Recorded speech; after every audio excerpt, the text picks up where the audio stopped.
Welcome to WarChronicle, where we uncover the forgotten wars, the untold stories, and the strategies that shaped our world. The Saab Draken, the Delta-Wing Cold War Wonder 1. Sweden's Cold War dilemma in the aftermath of World War II. Sweden found itself in a precarious position. Officially neutral, the nation was nonetheless geographically close to the Soviet Union. The Baltic Sea was a strategic flashpoint, and Soviet bombers could reach Swedish airspace within minutes if tensions flared. The Swedish Air Force knew it needed an interceptor that could reach supersonic speeds to counter modern bombers operate from short.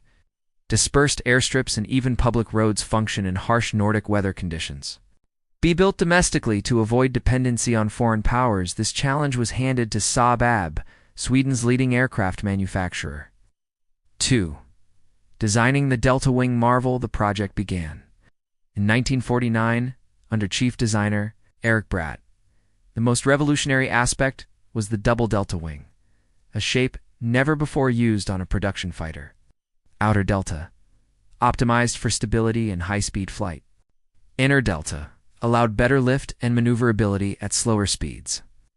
This solved a major issue of early supersonic aircraft, poor low-speed handling, making the Draken equally effective for high-speed intercepts and short takeoffs landings. The first prototype, Saab 210 Little Dragon, took flight in 1952 as a scaled-down testbed. After successful trials, the full-size Saab 35 Draken flew for the first time on October 25, 1955. 3. Performance and capabilities. The Draken was nothing short of revolutionary for its time. Top speed, Mach 2.0, 2,120 km per hour. Service ceiling, over 65,000 feet, 20,000 meters. Range approximately 2,000 kilometers with drop tanks. Armament: 30mm Odin cannons, RB-24 27 air-to-air missiles, Swedish AIM-9 Sidewinder equivalents, unguided rockets, and bombs maneuverability, capable of high-alpha maneuvers like the Cobra. Decades before it became famous with the Russian Su-27, its rugged landing gear and reinforced structure allowed operation from 800-meter road runways, a critical part of Sweden's Bus-60 defense system, dispersing aircraft to hidden forest bases in case of airbase destruction. For Cold War service, the Draken entered service in 1960 with the Swedish Air Force and quickly became the backbone of Sweden's aerial defense. It was produced in several versions.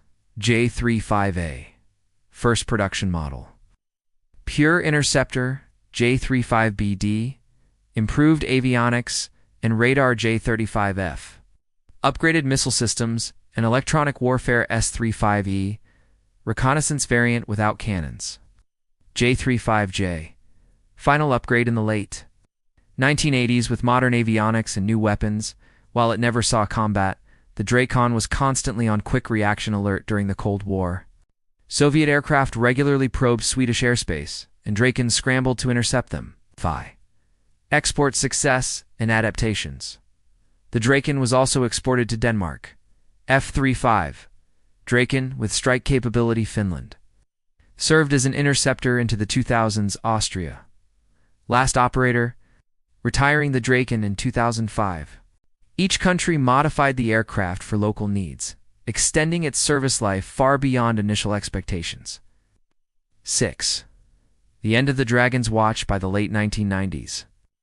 The Draken was gradually replaced by the Saab JAS-39 Gripen, but its legacy endured. Austria's retirement of its Drakens in 2005 marked the end of operational service for the type.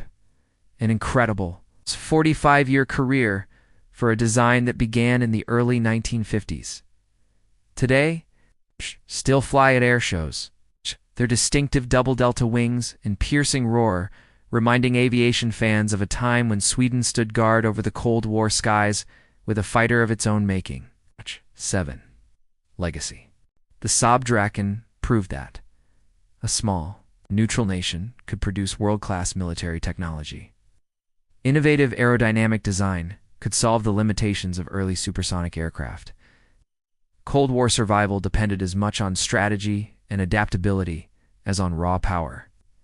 The Draken wasn't just a fighter jet, It was a symbol of independence, ingenuity, and readiness in one of history's most dangerous eras. This was another chapter in the Chronicles of War, where history speaks and the past still echoes. If you enjoyed the story, don't forget to like, share, and subscribe. And join us next time as we uncover more battles, heroes, and secrets from history's front lines.